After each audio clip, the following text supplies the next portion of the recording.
गीत की शादी रॉकी से होती है। रॉकी और लकी दोनों भाई जिनका आपस में बड़ा प्यार होता है। अरे वाह भाभी, क्या खाना बना है। अब तो घर में ही होटल वाला स्वाद रोज मिला करेगा।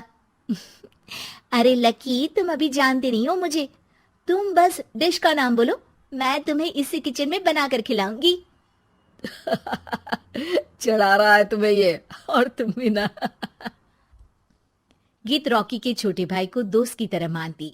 वो रॉकी के साथ उसकी भी जरूरतों का ध्यान रखती।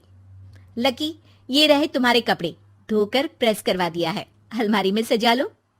अरे रख दो ना भाभी अलमारी में भी। हाँ हाँ, सब भाभी करेगी तो तू क्या करेगा। रहने दीजिए ना माँ जी, शादी हो जाएगी तो खुद ही सुधर जाएगा। अरे रहने दो यार। तुम दोनों मेरे कपड़े यहीं पे रख दो।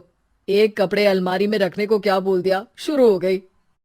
एक दिन, रॉकी सुनिए ना, कल जल्दी आ जाना, मुझे मायके जाना है, या सुबह छोड़ दीजिए और शाम को लेकर आ जाना। अरे नहीं नहीं, कल तो बिल्कुल पॉसिबल नहीं है, कल मीटिंग है। तुम लकी के साथ चली जाओ ना, और उसे कह देना कि शाम को लेकर भी आ जाएगा। लकी भाभी को लेकर मायके जाता है, शाम को लेकर भी आता है। आते वक्त, लकी, तुम्हारे लिए मैंने एक लड़की देखी है, बहुत सुंदर है। अच्छा, क्या बात है भाभी, मुझे भी दिखा दो। और उससे भी पूछ लो कि मुझसे शादी करेगी ना। इतनी सुंदर होगी तो मुझसे क्यों शादी करेगी भाभी। अरे वाह, क्या बुराई है तुम में, इतने अच्छे हो दिखने में। हाँ, बस अपनी भैया से थोड़ा कम हो। हाँ भाभी, आपको तो भैया से अच्छा कोई लगता ही नहीं है। लकी, तुम्हारे भैया हैं ही लाखों में एक। रात में दोनों घर आते हैं, लेकिन थोड़ी ही देर में उनके घर रॉकी की मौत की खबर आती है। हे भगवान, ये क्या हो गया। मेरा बेटा मुझे वापस कर दो। सब मिलकर माँ और गीत को संभालते हैं। एक दिन, गीत बेटा, अब तो रॉकी रहा नहीं।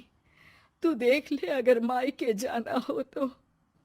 गीत कुछ नहीं बोलती और कमरे में चली जाती है। एक दिन बुआ सास उन लोगों के घर आती है।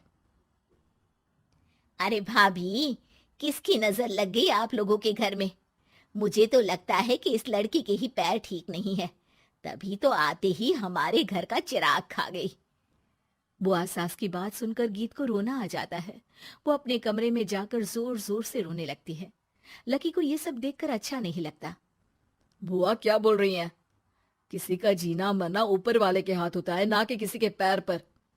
अरे देख लो भाभी, छोटा भी हाथ से निकल रहा है। ऐसा ना हो कि ये लड़की सबको आपके खिलाफ कर दे। तभी वहां गीत चाय लेकर आती है। लीजिए बुआ जी, चाय पी लीजिए। बुआ तो घर से चली जाती है, लेकिन सास के मन में गीत को लेकर नेगेटिव विचार भर जाते हैं। अब देख गीता, बहुत हुआ। यहाँ रहकर भी कुछ नहीं होगा। अच्छा होगा कि अपने मम्मी पापा को बोल के तुझे यहाँ से लेकर जाए।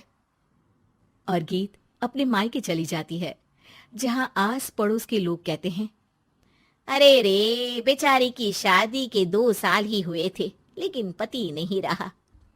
सास ने भी घर से निकाल दिया। देखो, भाई भाभी कब तक साथ रखते हैं। और शादी करा देनी चाहिए इसकी तो। उम्र ही क्या है इसकी। हाँ, लेकिन करेगा कौन? एक तो शादीशुदा, ऊपर से कलंक पति की मौत का। तभी वहां लकी आ जाता है और वो पड़ोसियों की बात सुन लेता है। लकी, तुम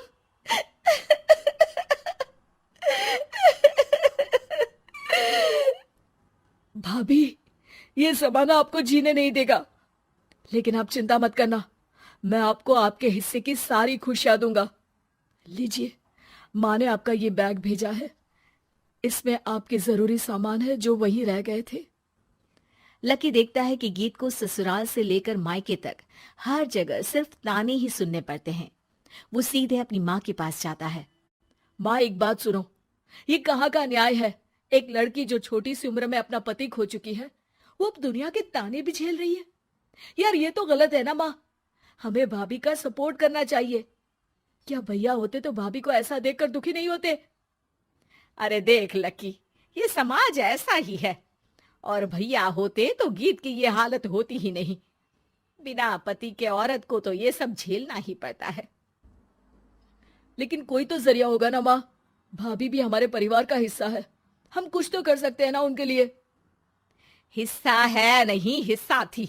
और अब तू ज्यादा ना भाभी भाभी करना बंद कर दे, समझा?